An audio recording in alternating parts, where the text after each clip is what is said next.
Faram Fear Fáilte Galéir. Good evening, everyone, and you're very welcome to tonight's presentation. I'm Agnes Cogan. I'm the chair of the Republic of Ireland Centre of the Royal Television Society, and it's my great pleasure to welcome Alan Esslemont, who is Ard-Stiúrthóir TG4, Ireland's Irish language channel. 25 years ago at Halloween, on the eve of the great Celtic feast of Samhain, TG4 was launched with great aplomb and on a groundswell of public goodwill. But it is fair to say, however, that there was also some degree of skepticism, and there were mutterings of flogging a dead horse and waste of public money. In what couldn't be a greater contrast, today TG4 takes its rightful place among our leading broadcasters and holding its own and very often leading the way in terms of innovation, creativity, and cutting edge technology. Cathal was the first Ceannasaí of Tina G, as was then known, and he was succeeded by Paul O'Gallagher, and now we have Alan. He came to us from Scotland, coming first to UCG, then he worked in Telegail and was one of the management team that was involved in the setting up of TG4.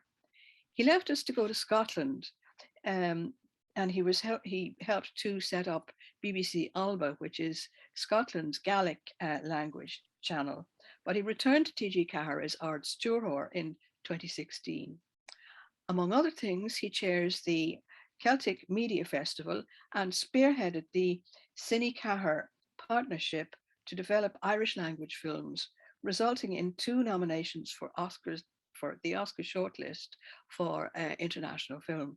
There are so many other things that you're involved in, Alan, that there's just no end to you. Fáilte Rót. Gur míle maith Agnes. Málam hu go mór sílam an obair atá bonna tfuileáthar leis an RTS tá sé thar bheith táhachtach agus tá gaiir leit an RTS a bhéadú agus málam an obair atá ar bun agatsa agus ag na craoltarí ar fad atá acu leis an RTS.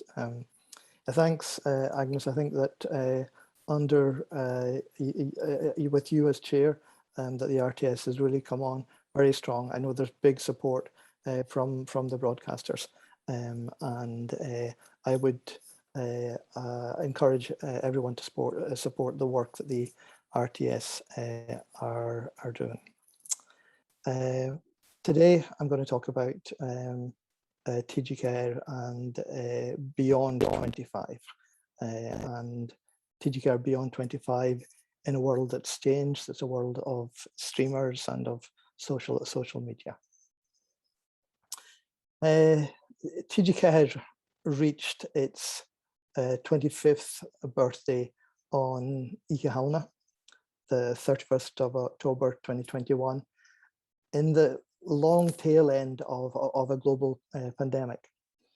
We celebrate our birthday by continuing to broadcast to audiences across the globe our wide variety of excellent programs produced by Ireland's independent creative industry, and by continuing to pioneer with our non-linear TG4 player. We celebrate our birthday with a new award-winning on-screen branding, which casts a solila on the construction of our own logo. We celebrate our birthday by bringing Aracht, the first of many Cine Cahir Irish language feature films, into cinemas nationwide. And this week, rejoicing in the major award at the Newport Film Festival for Sean Branagh, the director of our next Cine Cahir feature, Fosca. We also celebrate our birthday by letting the now famous TG4 intern loose on social media with a contribution that lays bare the TG4 personality, personality which engages with people, can flirt with people, and which can also be very perceptive, pointed, and powerful. TG4 at 25 is trying to bring the Irish language everywhere, gachach. And the evidence all around us is that audiences are increasingly appreciative of what we do and the role that our Súile plays in Irish media.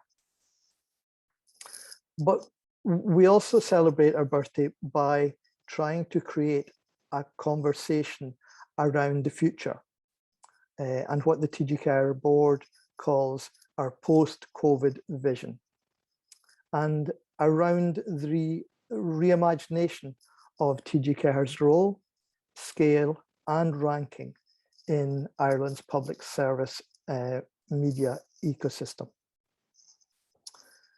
The COVID crisis has been the backdrop for a much needed in-depth review of public funding for public service media and content, conducted by the Future of Media Commission, chaired by Professor Brian McCrath, a name we all know in Ireland from his chairing of the state's successful vaccine rollout.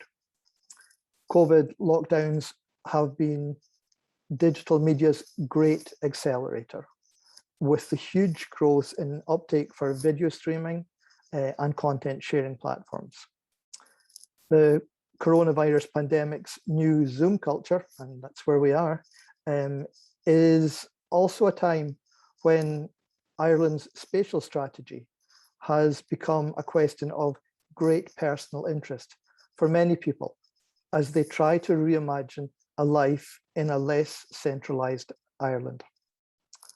Tonight, I'll try and give my own views on one area of great pertinence to TG4 in the next decade: the funding, structure, and geographical distribution of public service media and content in Ireland, in the context of consumer change, technological change, and massive global changes in scale. Now, I'm probably on your screen at present, but I'm going to put up some slides and take you through the next part. So if I can manage to work the technology, I'll try and share my screen with you.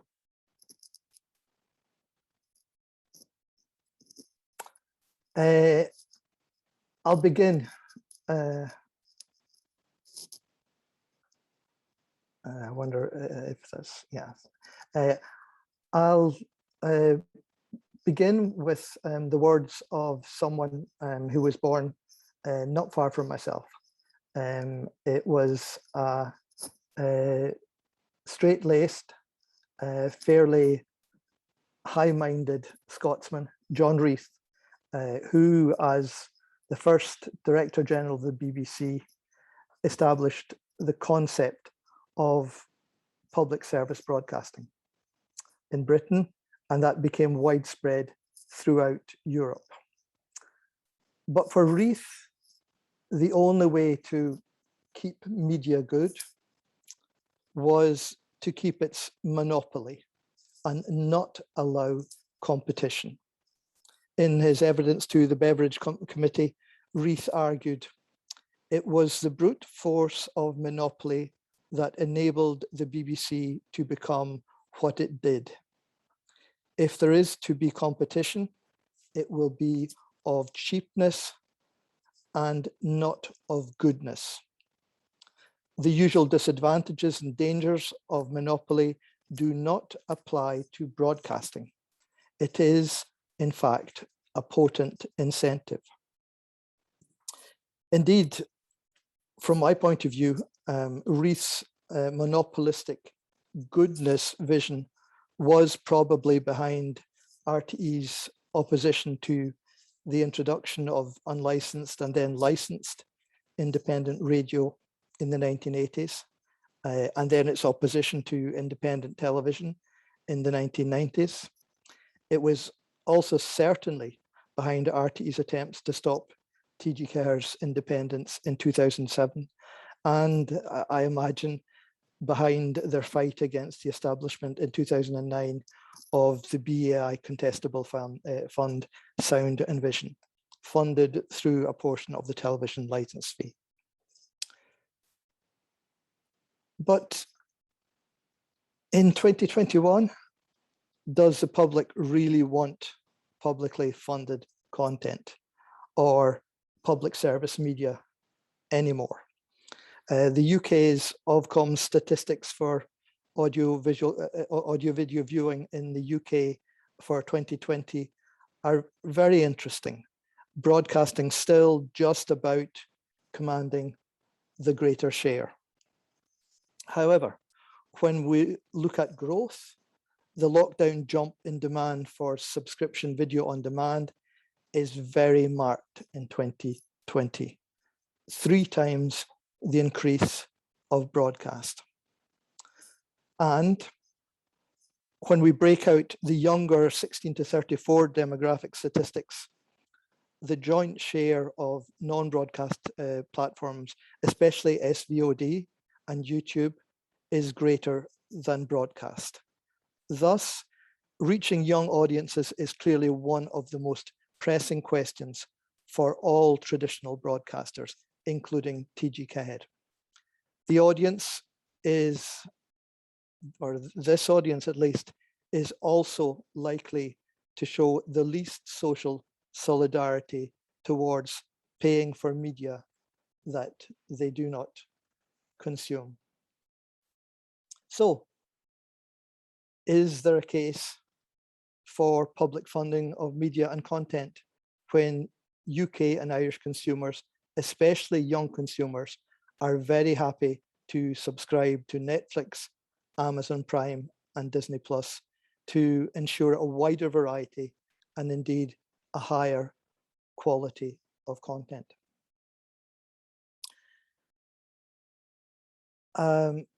Dr. Helen Weeds, in a recent paper that she wrote for Ofcom, argued this.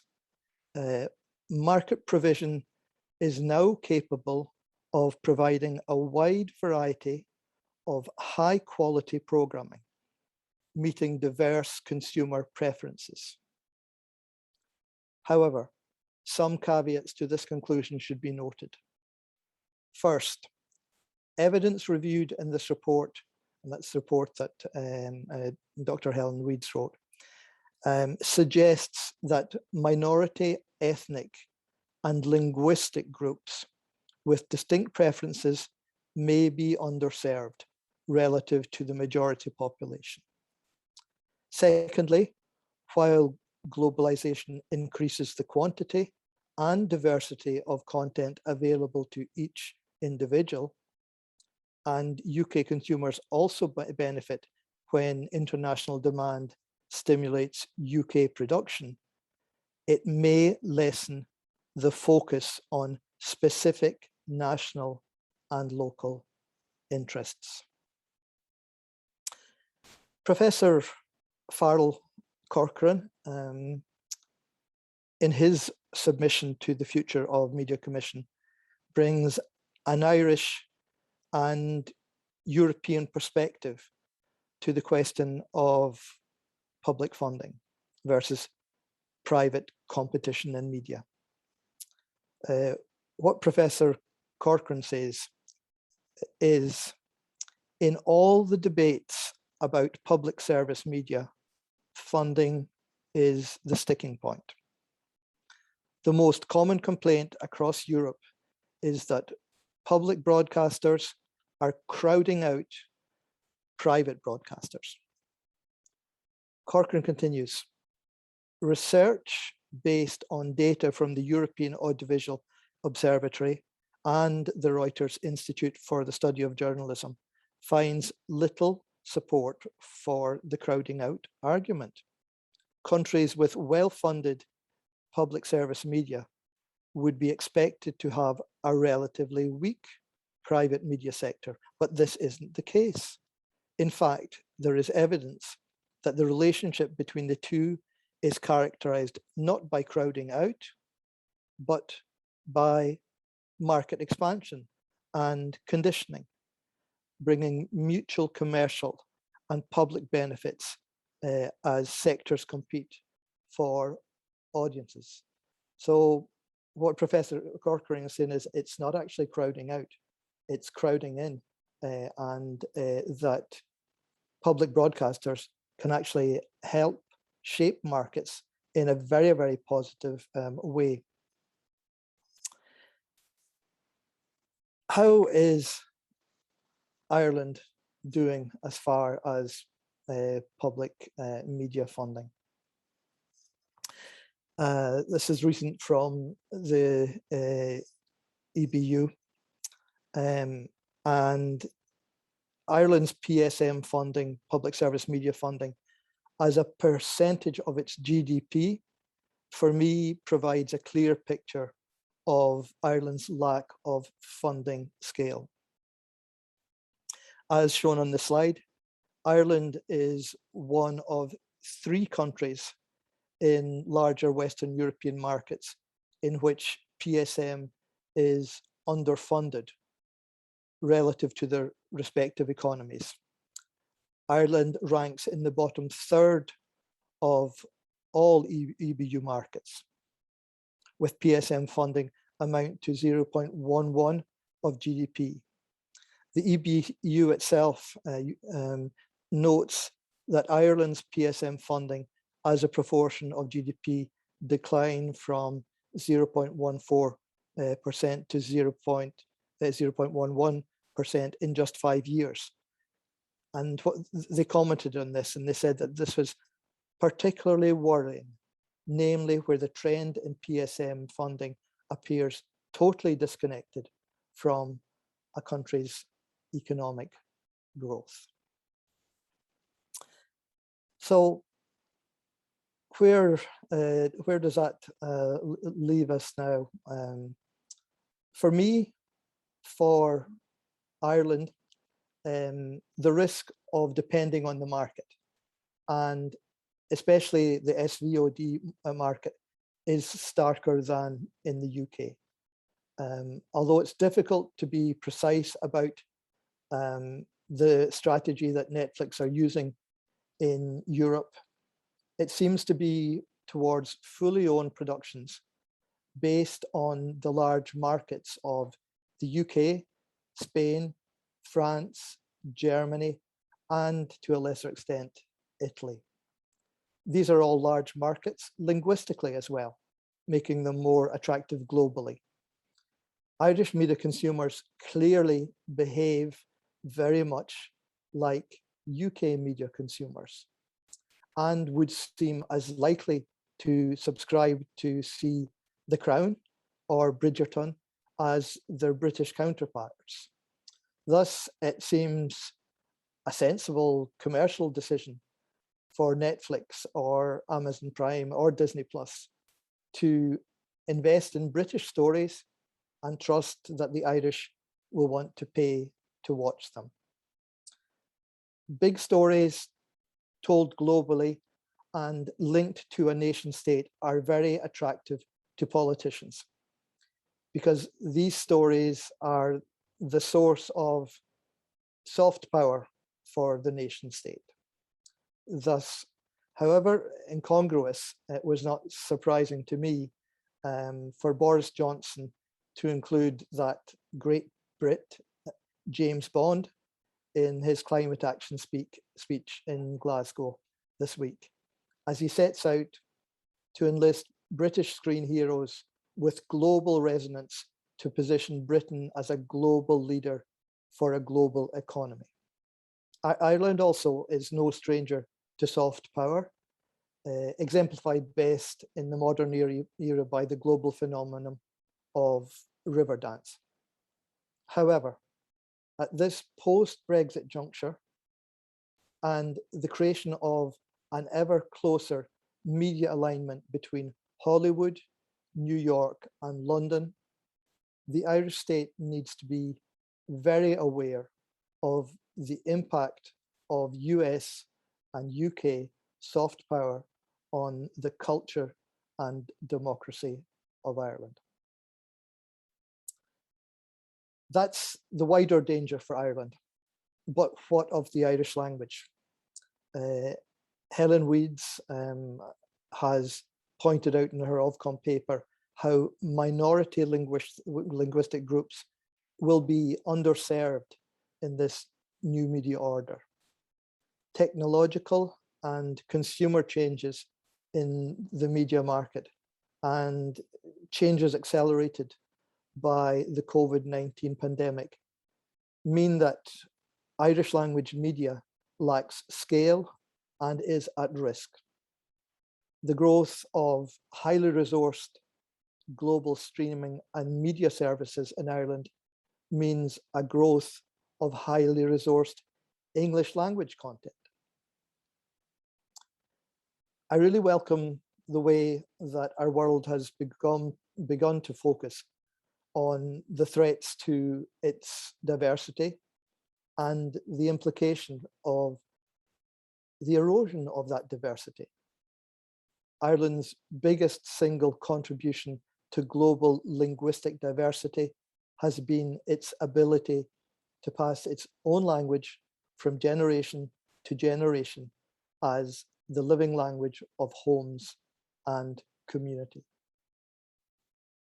Although Irish has constitutional standing, it behaves like a minority language in Ireland and is under considerable pressures at the level of intergenerational transmission of the mother tongue in the Gaeltacht and throughout Ireland. Children from Irish-speaking homes learn very quickly in Ireland that their home language has much less status than English in Ireland's society, Ireland's state, and Ireland's media. So these children recognize that their native Irish language matters less than the language of the majority of Irish homes. And for each successive generation, the rationale and motivation for raising their children through Irish continues to erode, and schools become the default mechanism for language transmission, even in the Gaeltacht.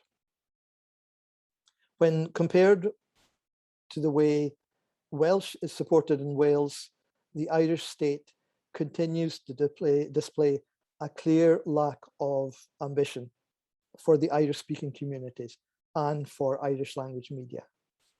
In the almost 100 years since the foundation of the state has been supportive of the Irish language as a symbol of national identity, but has never been ambitious for its communities of Irish speakers in the way that the authorities in Wales are for Welsh-speaking communities. The Greeks have a saying, big results require big ambitions.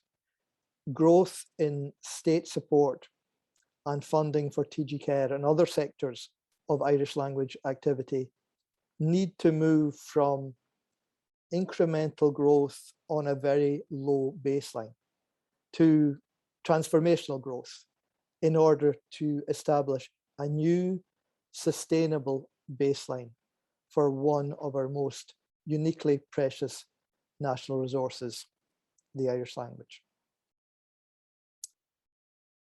Because of its roots in Ruthian monopoly, RTE in 2021 still retains its dominant market position and significant market power. The result of this is that Ireland's public media ecosystem remains monolithic and centralized. TG Care backs the case that Farrell Corcoran makes for the public funding of RTE. But TG Care believes that an equivalent amount of the public funding allocated to RTE should be shared between Screen Ireland, TG Care, and the BAI Sound and Vision Fund as funders of public service content. This would bring about a one-to-one public funding ratio between RTE versus TG Care, Screen Ireland, and the BAI Sound and Vision Fund.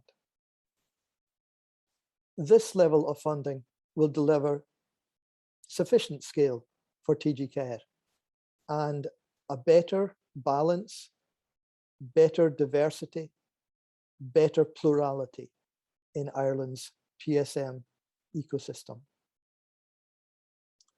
The TG4 post-COVID vision, which has been worked at by Bauer TG4, the TG4 board, it lays out how that rebalancing in the funding of the media ecosystem can be achieved.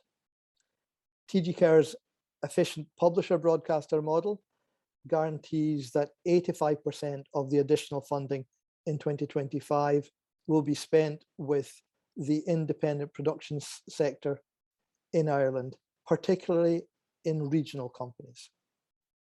As the principal funder already of the audiovisual sector in Ireland's regions outside Dublin, Wicklow, this funding increase will have a significant positive impact on the scale of the regional audiovisual sector and help develop the sector's skills and talents. Our post-COVID vision will also help rebalance the demography of Irish language media in favour of younger people who will determine the future of Irish as a community language. By 2025, 60% of the additional funding for our post-COVID vision will be directed towards content and services for younger audience demographics. This will help strengthen the Irish language by building resonance and connection with young people who are growing up in a global media environment. By expanding the skilled, technical and creative employment in Gaeltacht and regional areas, the investment will help retain talent and young Irish speakers in their own areas. It will help to strengthen and grow companies and stimulate further investment in production sector capital formation and local supply services. It will provide a catalyst for stimulation of independent Irish intellectual property, not just flown in and flown out intellectual property, but independent Irish intellectual property. It will stimulate job creation and also the internationalization of the production sector in the regions, including foreign direct investment in the form of co-production funding and other revenues. The additional funding will also increase TG4's contribution to national output and employment.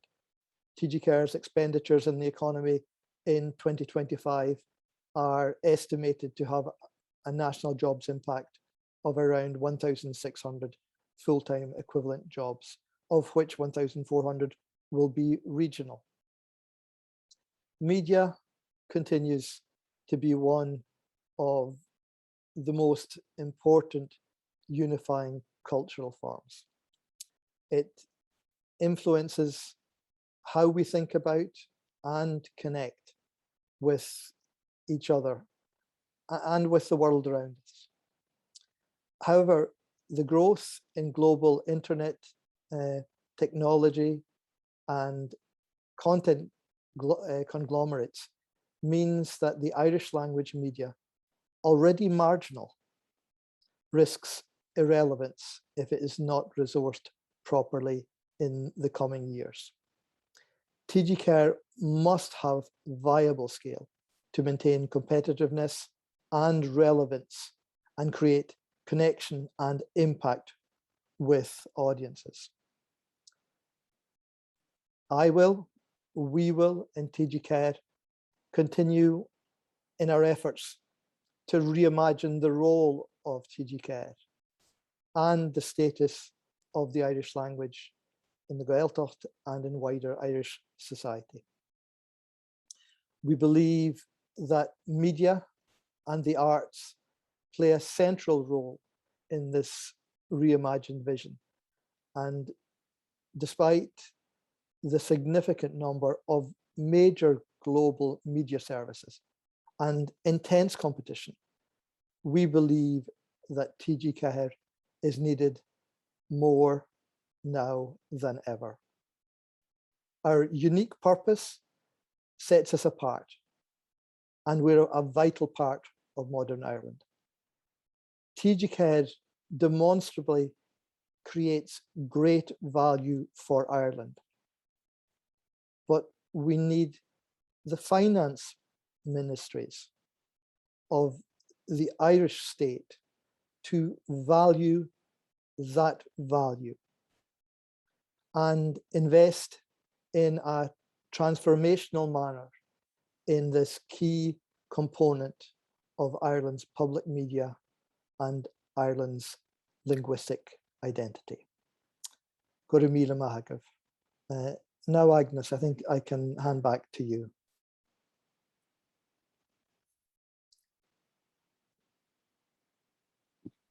Oh, Alan, there is just so much to think about in what you've said. Ideas are flowing fast, and I would welcome and applaud and salute your campaign to get equal footing as far as funding is concerned with other broadcasters. And I would think that you make a very strong case for it. There's a point that you made that I'd be interested to hear more about, which is that you particularly want to woo younger viewers, because would you think, for example, that COVID and the lockdowns and restriction has distorted the view of audiences, in that there was a captive young audience for television and media that would not normally be there? And you were talking about a post-COVID landscape for broadcasting might not include young people to the same extent. They're going to be out enjoying themselves, aren't they? I think that what has changed, well, I thought it goes back to 2007 and the iPhone, but the use of screens is ubiquitous. And in actual fact, if you do look at the statistics, young people are watching almost as much as, are watching their screens almost as much as old people. And I think that now I think various broadcasters, RT have their mission. Our mission has to be to put Irish language wherever they're viewing a screen. And I think that's part of our strategy, TG4 Galhach. But that quality actually demands resources. And I think that the big thing that's happened with COVID is that there's been a huge leap in the amount of subscriptions. People, for a while, it looked very hard to monetize digital media. But since COVID especially, people are taking 2, 3, 4 subscriptions. And they're seeing, as Helen Weeds pointed out, they're seeing a really wide variety of very high quality programming. And I think that is, that really puts it up. That's the biggest challenge to broadcasters in Ireland. And it does need a step change in the resources that we put into our programming. It was very interesting to hear you trace the Resian notion of monopolies in broadcasting and how that formed the foundational beliefs of public service broadcasters to a large extent. You know, the BBC and then ourselves, you know, who didn't believe in having independent broadcasters around the place and would not have appreciated the case for private broadcasters.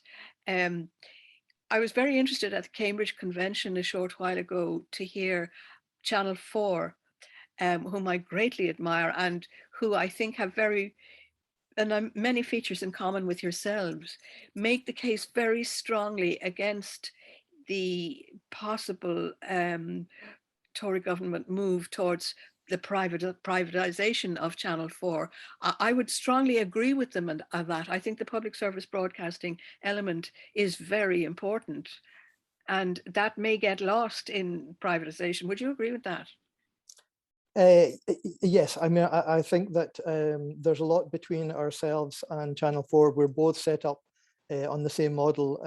We're set up as publisher broadcasters. And I think that once you do go towards a private model, you're definitely going to lose something.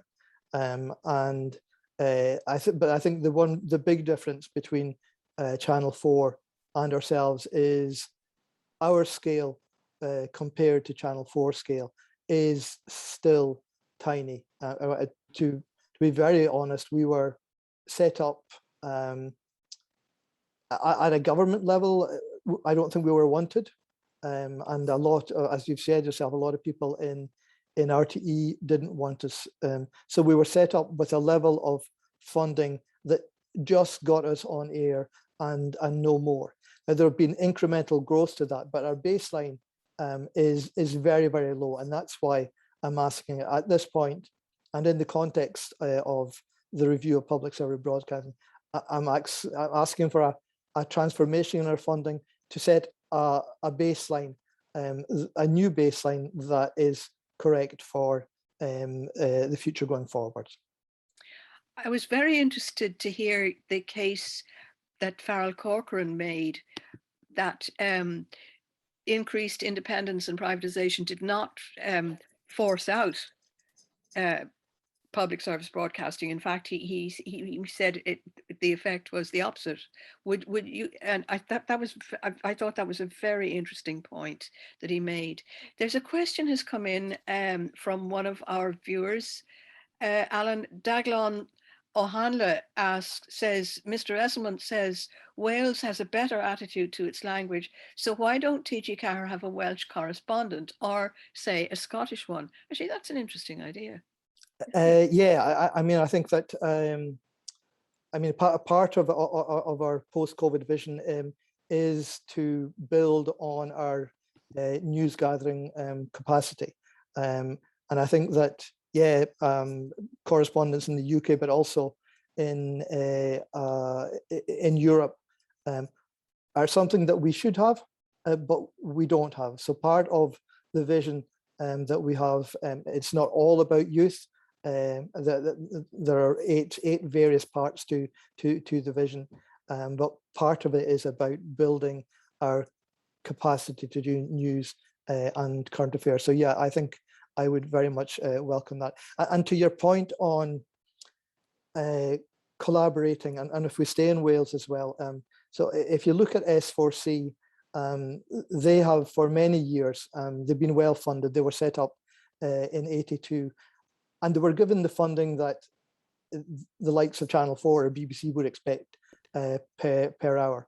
And so they built up an expertise in how to make drama, how to, a huge industry, especially in the south of Wales. And then out of that came things like Doctor Who. There's now around Cardiff. Cardiff has become actually a global centre for drama based around the BBC, but it came out of S4C. So I think that as Professor Corcoran says, that public and private can actually work together to create a bigger economy. And it's a global industry.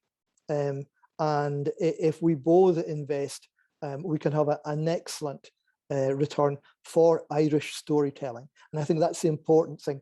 If we don't tell Irish stories, if we're not allowed to tell Irish stories, then we'll just be very happy to listen to English stories and American stories. And I think that is where the state has to realize this is a crossroads and investment is needed.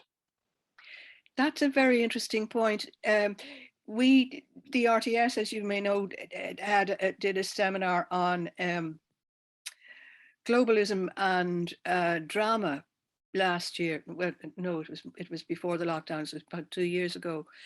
And overwhelmingly, the consensus that came from the meeting was that what worked best, paradoxically, on a global scale, was what was most local. You know, and that it programs and stories and dramas that were made for your own audience were also what would work best on an international scale. That is exactly it. And so if you like, if you look at our Cine Care scheme, Ard is so Irish and so set in Connemara. Fosca is the same thing, but these are traveling really, really well international, because I think that it's really that out of the local and the truth of the particular that you actually get through internationalism. And I think that that's a strength that Ireland has, and it is a strength that the Irish language has, and we would like to push more. Another comment has come in. I don't know what you make of this one. It says, surely the time has come for the Gaeltacht and TG4 to get themselves involved in more direct action. I don't know quite what our correspondent means by direct action. And he finishes by just saying, Shame O'Hurum. So Yeah, I think in many ways we've managed to get beyond direct action. I think in Ireland there was a group people who climbed the RTE mast and and demonstrated when they felt that RTE wasn't doing enough for the Irish language. I think that we've managed to a certain extent to bring ourselves close to the mainstream of political decision. But in many ways, that's what I'm trying to do just now, is to get this conversation going that brings us into the political decision and makes people aware this is a problem. These are questions that have to be dealt with. But like both the Welsh revival came out of political action, but that was a long time ago. It's 60s. And an awful lot has been done since. I believe that it's by talking and by convincing that we'll make progress. You made a very interesting point about soft power in terms of the big stories, the big international phenomena, like Bond, for example, and how this was or could be very useful to politicians. They could latch onto it and use it as a kind of a catch-all magnet for their ideas. And you made the parallel with Riverdance in Ireland. And it's interesting that Riverdance has not been used politically in that way. And I was wondering, is that because politicians are not aware of that capability, or are they just too pure and noble to go down that particular road? No, I mean, I think the concept of soft power and to get other countries to like your culture through your own cultural endeavors. Now, Ireland has been very good at that. I mean, Ireland gets the world to turn green on St. Patrick's Day. Yes. And so, if you like, the first superhero was of soft power was St. Patrick. And Riverdance, definitely. So the Chinese got so much into Riverdance. So if you wanted to do business with the Chinese, especially when it was at its height, then your calling card was Riverdance. But those, like I say, those are things that are slightly in the past. And with the juncture of Brexit, there is clearly a new media axis that's been built between Hollywood, New York, and London. And Ireland has to be very aware of that. I think Ireland has to work harder to get its stories global. That was the point you made with regard to diversity and globalization, and how globalization can have a very positive, beneficial effect, but that it can iron out smaller groups and cultural sectors. And you made a very sad point, really, with regard to the transmission of language and culture, and how it might move from the home to the school as the main agency for transmission, rather than the home environment because of the influences of the stronger cultures, like in our case, English-speaking cultures in the US and the UK, that would have, and we are fortunate in one way, but unfortunate in another, in that we are part of the international English-speaking community, and that will of course affect minority languages. In the Welsh context, how do they feel the same push? Do they feel the same force on them, with regard to Welsh, or have they different mechanisms for dealing with it? I think the forces are global on minority languages, and languages will shift. They do shift when the language is not associated with status. And for me, the big thing that audiovisual does is to create status and also to mainstream a language. And I think these are crucial. The government, and this government especially, has been strong in pushing what's called language planning. So to be aware of language shifting. And I think that in the last 2 years, for example, lots of good things have happened in Ireland. Just the Welsh have been there for decades, and that's the difference. The Welsh saw this slipping in the 60s in their communities and reacted. Whereas, to be honest, Irish State has been very, very slow. Like it's only the last 2 or 3 years that they've actually said, well, actually, we need to plan for our languages in a community. But I'm very hopeful that this is all possible, because the great thing about Ireland is that in the community, and I think that TG4 has helped, there's been great support for the Irish language throughout Ireland. And I think that does help the language. But still, all of our institutions, including TG4, are seen as just institutions with a very, very low baseline of status, and that needs to change. TG4 as an institution needs to have a lot more status than it does. You said towards the end of your talk there, Alan, you said that as far as TG4 is concerned, its prime purpose is the promotion of the Irish language, and that unique purpose sets you apart from other broadcasting organizations or other media organizations, and that in that circumstance you provide great value for Ireland, and that what you require is recognition of that value. Am I right in summarizing your statement to that effect? Yeah, I think, and it does go back to your point, because we're distinctive, because we're unique, we can actually be universal with that. And I think that is why we stand out in the face of all of this competition, because we have a unique vision, a unique mission, that Ireland actually probably needs us more than ever before. I think that is a very good point on which to end. Alan, I'm so grateful to you. Tommy, fearhhuicht asachtan an óráid sin, bhí sé ar ás ar fad agus Tásúlam gur sprágadh sé agus go mé rudaí maithe teachtas. Gur maith Agnes agus a ríist mollam thu as do chuid éibre agus haine ar ggóirelam go mór. Oh, gur maigad.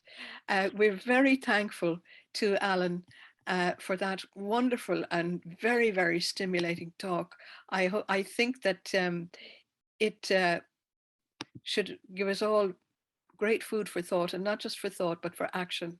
I'm hoping that good will come of it. There is a lovely Welsh message for you, Alan, but unfortunately, I don't think I can read it. It says, "Diolch fawr, Alan, wedi mwynhau." So it's thank you very much, Alan. I enjoyed it. And I've really learned a lot. As well. Yeah. Yes. And so have we all. So have we all indeed. So I'm going to say goodnight now from Alan and from myself and from the RTS Republic of Ireland Centre. And if anybody would like to join the RTS, they are very welcome. We welcome new members above all.